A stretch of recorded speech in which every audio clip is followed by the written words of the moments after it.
ကျွမ်းကျင်သူငါကိုတခုခုများလုံးမလို့လားကောင်လေးတွေးနေတယ်ကောင်လေးမင်းအရန်စိတ်လှုပ်ရှားနေတာလားငါမင်းကိုများစားတော့မယ်ထင်နေတာလားကျွမ်းကျင်သူပြောတယ်ထိုချိန်အနောက်ကလူတွေ့သွားပြီးပြောတယ်ငါတို့ဘာမှမမြင်ဘူးဒီနေ့အရန်နေတာတဲ့နေပဲ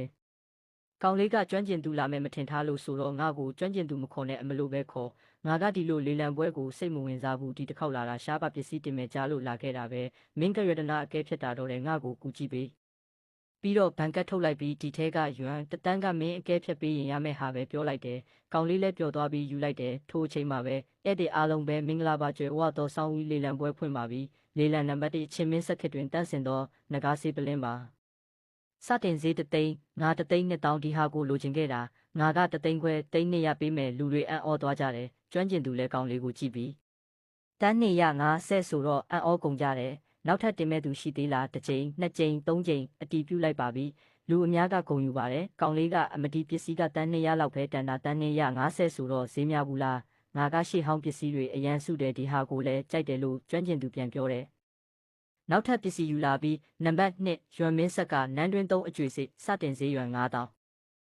ဒါနဲ့ကျွမ်းကျင်သူကဒီတစ်ခုကောလို့မေးတယ်ကောင်လေးလဲဆွမ်းအားထုတ်ကြည့်လိုက်ပြီးဒါကလက်ရှိဈေးကွက်မှာရွမ်2တန်းထိအမြင့်ဆုံးပဲထိုးထက်ဈေးတင်မှာကဆုံးရှုံးရလိမ့်မယ်နောက်ပြီးတယောက်လေလံတင်ကြပြီးနောက်ဆုံးလေလံရောက်တော့ကောင်လေးရဲ့စွတ်အိုးထုတ်လာတဲ့လူအများလဲအံ့ဩသွားကြတယ်ဒါကိုမရရင်တောင်ကြည့်ရတာနဲ့တန်တယ်ပြောကြတယ်ကျွမ်းကျင်သူလဲတုံလို့သွားပြီးဒါကတကယ်အစ်စ်မှန်လာကောင်လေးကအာမခံတယ်ကောင်းပြီဒါဆိုတေချာပေါက်ရအောင်လုပ်မယ်ထိုးချိန်ကြီးညာတဲ့ချင်းမင်းဆက်ကပလဲနဂါဆက်အိုးစတင်ဈေးတန်း5ဆက်ငါဒီပစ္စည်းလက်မလွတ်နိုင်ဘူး55တန်းတန်း60ပေးမယ်ကောင်လေးတန်း60ထိရောက်ခဲ့ပြီးငါတကယ်ကန်ကောင်းတဲ့သူပဲလို့တွေးနေတယ်တန်း60နဲ့အနိုင်ရမယ်ထင်နေလား65တန်းပေးမယ်တန်း85တန်း80တန်း100ပေးမယ်လူတယောက်ကထားပြောတော့ကောင်လေးအံ့ဩသွားတယ်တန်း150ပေးမယ်ကျွမ်းကျင်သူကတန်း200အားလုံးတုံလို့သွားကြပြီ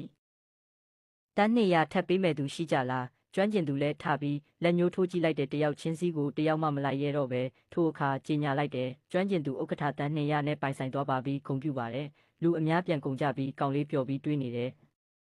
တန်း180နဲ့ပဲတွေးနေတာတန်း200တောင်ရမ်းမိုက်တယ်ထအော်လိုက်တယ်ကျွမ်းကျင်သူကငါဝဲတာငါကမပြောရပဲမင်းကပါပြောတာလဲထိုချိန်ဝင်ထဲရောက်လာပြီးဝယ်ယူထားတော့ပစ္စည်းလာပို့ပေးလိုက်မယ်ပြောတယ်မလိုဘူးငါလာယူမယ်ကောင်လေးလည်းပြန်တော့မယ်ပြောတော့ကျွမ်းကျင်သူပထမတစ်ခါငါကိုညင်းတဲ့အခုကောညင်းချင်တာလားငါကုမ္ပဏီမှာလာလုပ်ပါတီတစ်ခါတန်း200ပေးမယ်စည်ရင်ကန်ရောက်လာပြီကောင်လေးအားတင်ဤလေးလံပစ္စည်းများရဲ့တန်ဖိုးအားလုံးဒီထဲမှာရှိပါတယ်တင်ကအနက်ရောက်ကအသုံးပြုသူဖြစ်သောကြောင့်ရာခိုင်နှုန်းပိုလျှော့ပေးထားတယ်ပြောပြီးစည်ရင်ကန်ထွက်သွားတယ်ကျွမ်းကျင်သူအံ့ဩသွားတယ်ကောင်လေးမင်းကလေးလံပစ္စည်းပိုင်ရှင်လားကောင်လေးလည်းဟုတ်ပါတယ်ကြတော့ပစ္စည်းတန်း